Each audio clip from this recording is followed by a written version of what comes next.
So in this video, I'm going to show you how to install an application called TestFlight from Apple that will allow you to download and test the BFour application. So the first thing you will need to do is to go to the Apple Store and download something called TestFlight.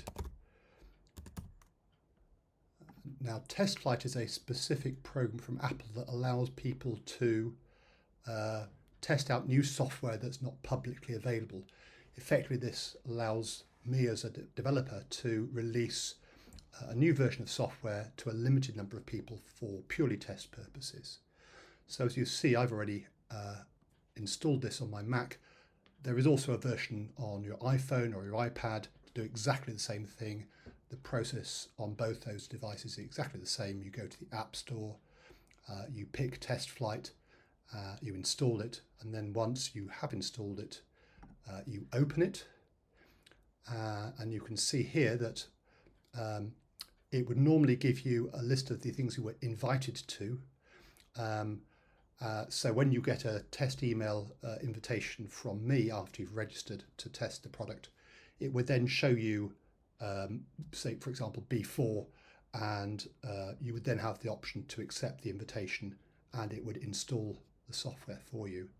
So once you've got it installed in TestFlight, you can then run it. So I've obviously got it here installed both on my iPhone, that's the iPhone version I've got installed on my iPhone, and this is the Mac version. So what you do there now, obviously, is once you've installed it on your Mac through TestFlight, you can then run it. So rather than spam my wife's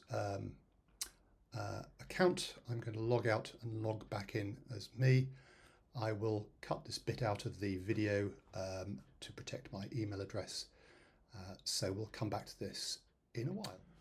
Okay, so once you've logged in and logged into Blip, you get your latest Blip entry displayed. So up in the corner here you have three little dots with a menu. The first one just simply tells you which version of software you're running, which is useful if you're telling me about the bugs you've found or the features that are missing. The next one allows you to back up your Blip entries. So again, you simply pick the dates you want to back up. Let's just take the last few, 15th through to today. This will allow you to remove the hypertext links from any text you might have put onto a Blip. This is sometimes useful if you're using the files that it generates to produce a document and there's no point in having a hypertext link in that document. So in general, I would probably put that on, but it's up to you. And then select a folder to do the backup in. We'll do it here, and we'll start the backup. And again, if you're not a full member, you won't get the full high-res images or extras, but that's just the way that Blip works. So there's the backup done, and if we go to the backup, which we've just done, that one, double click. So here's the file, and in here you have comments, pictures. Now people have asked what use is this? Well, for me, if I'm building something out of these things, then I want access to the raw underlying portions of the data. So I will take, for example, this, I will take, should I say, that, and I will add it to a custom blurb book that I'm making for, say, Hazel H. But other than that, it's just a backup of your data. If anybody's got better suggestions about how to present this, then let me know. So let's just ditch all these. Right.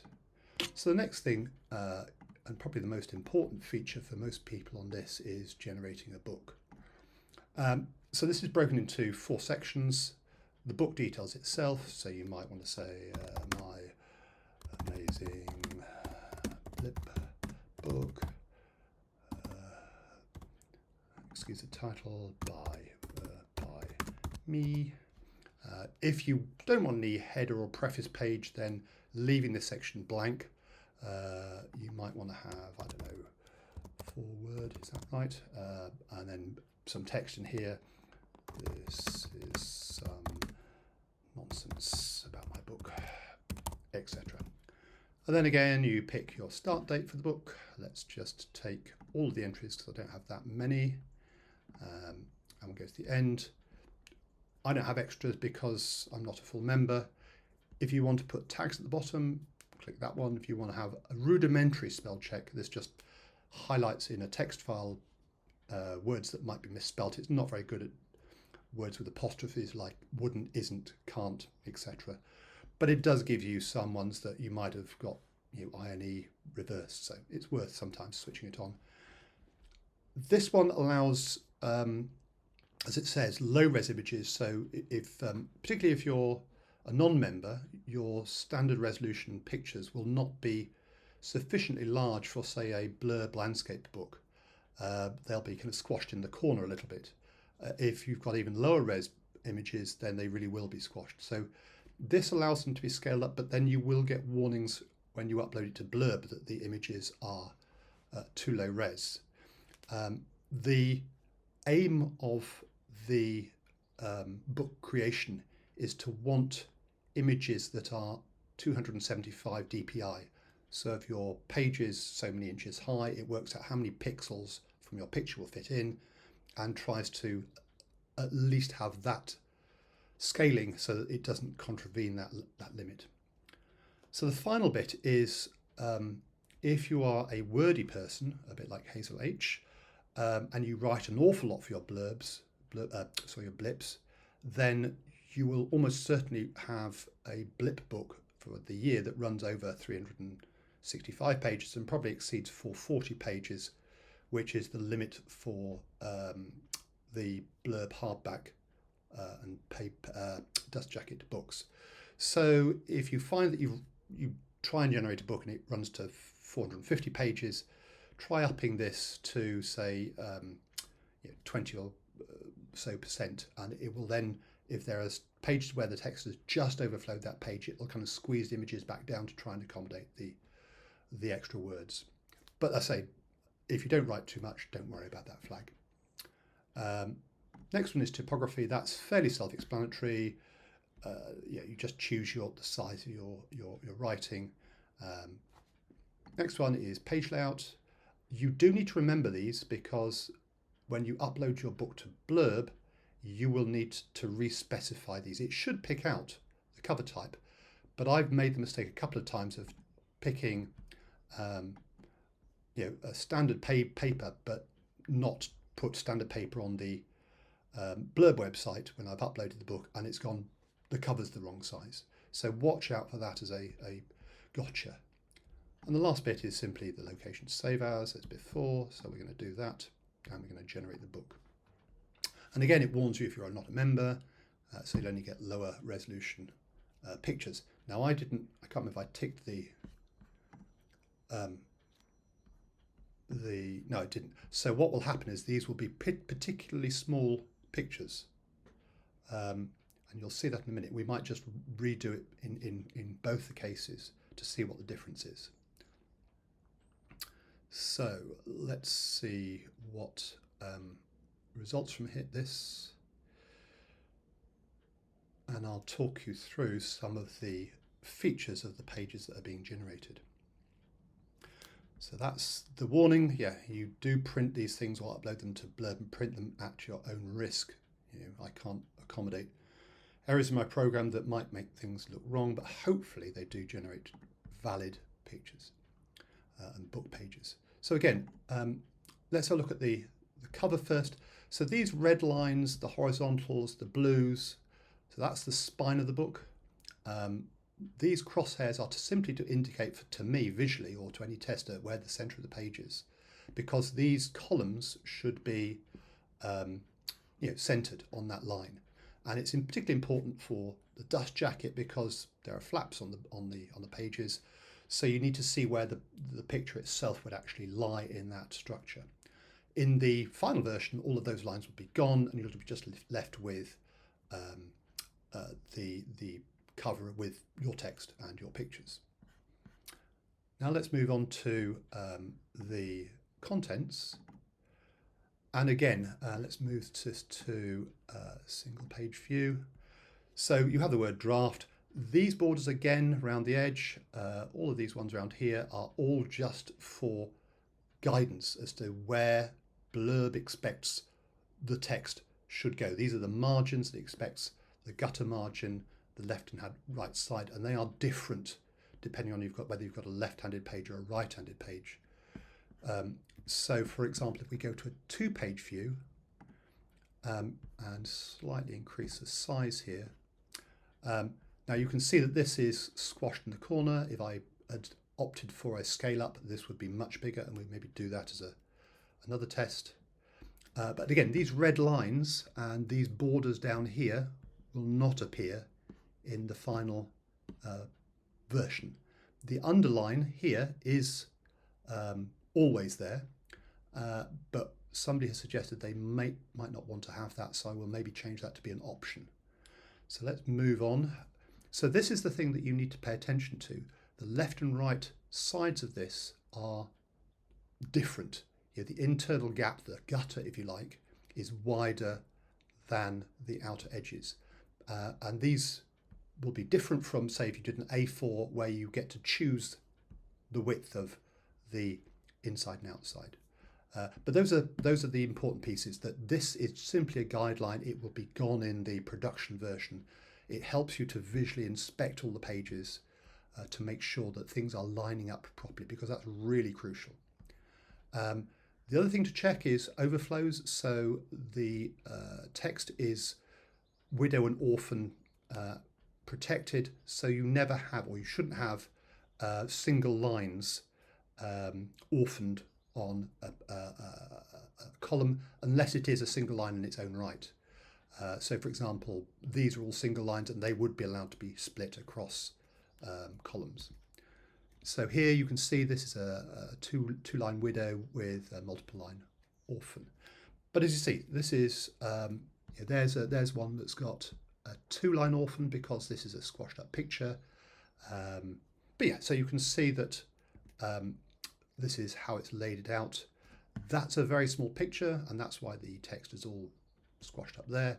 So what we should do maybe quickly is to generate it again with the option to allow the low-res images to be scaled up. So let's do that. Let's go for the full month again. Layout's fine. Let's do a dust jacket this time. I'll show you why. It doesn't really matter about the paper here. And generate. Yeah, I understand. So quickly run through this. So say when you're testing this, look at the layouts. Tell me if you think you could do better. There's one bug that's been found so far that I need to address. There are 2 requests for enhancement, which I will look at, and I'll explain what those might be as I show you the next version of this, because it probably will show up in this regenerated file. Okay, so here we've got the dust jacket. Now these indicate the flaps of the book. You can see you've now got a bigger spine and your title has gone on the back of that. For a very small soft cover book, the text on the title on the spine would be way too small to be meaningful. It'd be below 6 points, so there'd be no point in printing it. But it should be adjusted top and bottom with the words that you put in. And as I say, this is what you had last time. So let's have a look at the contents. So this time you can see that the picture is much bigger. So I've allowed it to zoom. It may not print in, it will look grainy because that is a low-res image. But if you're happy with that, or you're a non-member and you just want to have a representation of your pictures, then you may have to live with that. I can't magically add bits to your pictures. But again, you've got widows and orphan control. I'll zoom this out a bit. So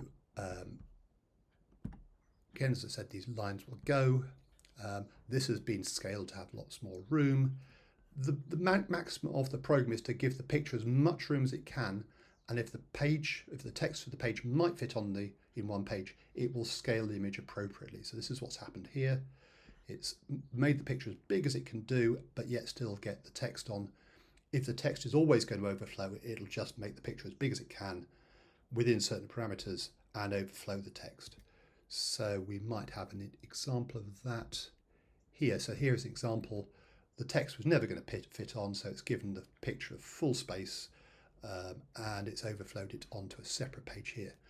Now, the one question that, or request that I've had is for some sort of title here that says date continued or something like that. I need to find a set of words that makes it obvious that this is a continuation. It's whether I repeat the header and the title and maybe put in brackets continued or in some sort of brackets after it. That's something I need guidance on because everybody's going to be slightly different. It could be configurable. I'm trying to work out what my options would be. The same would apply to extras. So extras sometimes end up on a page on their own here with no header, and people have commented, or at least one user very kindly has commented that it looks weird. Again, I'm looking for sets of words that makes that sensible. So as you see, these are all well laid out, and hopefully this is what people would expect. But as I say, if you think you could do better with the layout, if you could do it manually better, then let me know how you think the layout could have been done. I have, as I say, one bug that I need to investigate that Susan has pointed out to me. I will fix that. But as I say, if there is anything that you think that you can do a better job with, let me know. Sometimes square images produce the most difficulties for me. So this one here is probably broadly square, slightly more landscape than square, than portrait. And so it's made the decision to do the two columns. I could have maybe run that up the side, but it's working out where the cutoff should be. And that's often the tricky bit, is what percentages you give it before it goes, it's definitely portrait or it's definitely landscape. So that's what you're looking at as a product to test. And if you just can give it a run through, that would be brilliant, because that's the testing process is exactly the same as the usage process. And I'm looking for feedback so that I can release a version initially on Mac OS and then both iPad and iPhone. I've tested it on my iPhone, and although the screen's, it's an iPhone 11, is small, it's useful, and you can generate a book out of it. So in the next bit, I'll cover how to upload those things to Blurb, because that's also causing a few people problems. Okay, so the next portion of this video covers how to upload your book and what to look for. So the first thing you will need to do is to create an account on Blurb and log in. Once you've done that, the way that you upload your book is you will need to go to this Design Tools option. On an iPhone or an iPad, it's going to be different. I think there are usually some little 3 bars here, and you have to pick the option for Design Tools and then PDF to book from there. It is messy on an iPad or an iPhone or an Android device will be the same. I can't change that. So what you're looking to do is to upload a PDF. So this is what you've generated. So let's click on that.